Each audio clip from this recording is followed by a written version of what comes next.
So today we are making Japanese gyozas.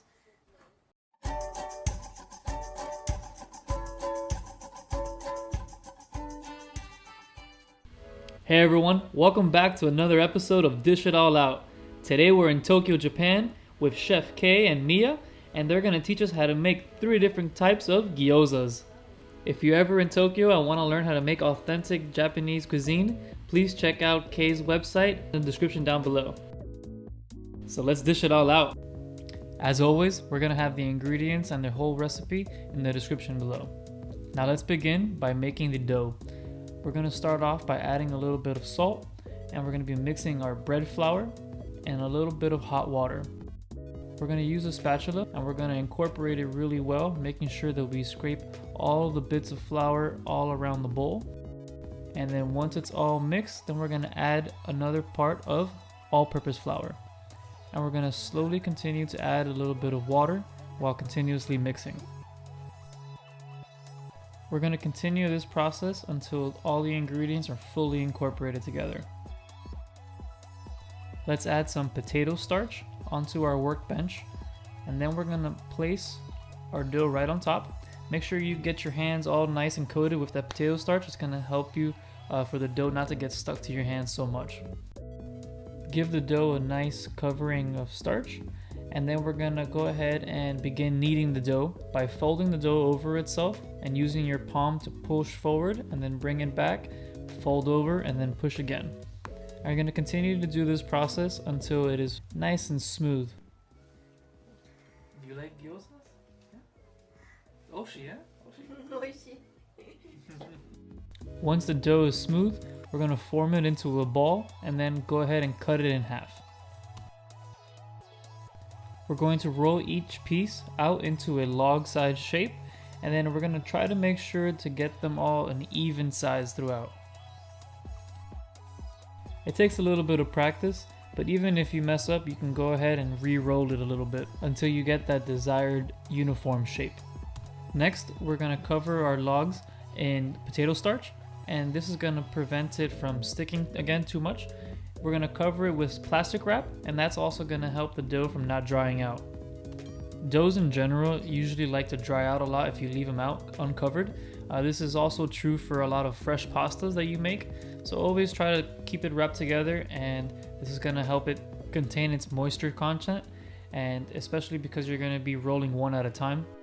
Now that they're wrapped up, let's go ahead and take this time to make our filling for our gyozas. Our first ingredient is going to be cabbage, and what we want to do is actually remove the stem just because it is too tough, and that you want the nice soft pieces inside of gyozas.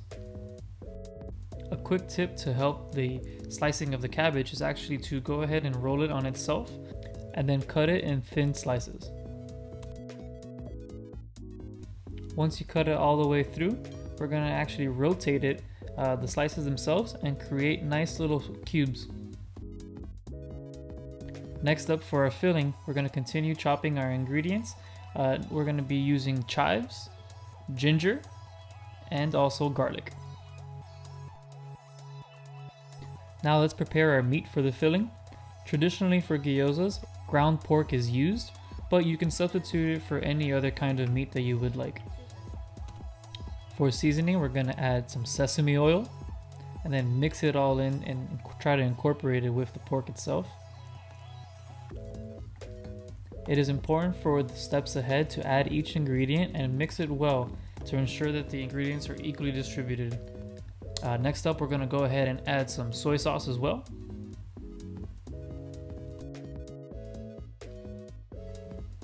And then 1 tablespoon of oyster sauce. Add some black pepper and a little bit of potato starch as well. And then fold it all in together. Now all the vegetables that we had aside, we're going to mix half of it inside with our pork mixture. Again, we want to fully incorporate all the ingredients together so that each little gyoza has a nice even distribution. You don't want it to have just pure cabbage or pure pork. Once we do that, we're going to go ahead and add the remaining mixture, and again just keep on stirring and mixing it all in together. Now that everything is well combined, We're gonna go ahead and pat it down and then cover it with plastic wrap again so that it's ready for the filling process. Now it's time to roll out our dough and make our gyoza wrappers. We're gonna start off by sprinkling a little bit of potato starch onto our table and also cover our rolling pin just to prevent the sticking of the dough. We're gonna cut the logs into 4, and each log is gonna make a total of 10 pieces.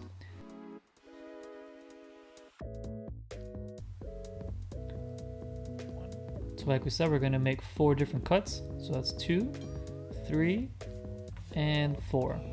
And now that makes us 10 pieces. Once we got all the pieces, we're gonna toss them in the potato starch and cover them so they don't dry out. Now one piece at a time, we're gonna make a little ball with our hands, and then you're gonna squish it down onto the table and roll it with a rolling pin in small little motions so you can try to get it as perfectly circular as you can. You wanna just rotate it and then roll a little forward, rotate, and roll. And if it ever sticks to the table, just cover it with a little bit more of the potato starch.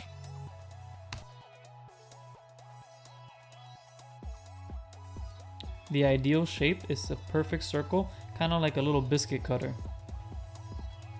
Practice makes perfect, so don't be discouraged if your gyozas aren't perfectly circular. As you can see, Kei is a master at this, and she can pump these out so much faster than I can. It's important to add potato starch on top of each wrapper, so you don't want them to stick to each other. And yeah, keep repeating this process until you've rolled out all of your gyoza wrappers, and you'll see that eventually you'll get it down to a perfect, science. Now the fun part, assembly. For easy cleanup, the best way is to add some plastic wrap to your workstation and then cover it with potato starch.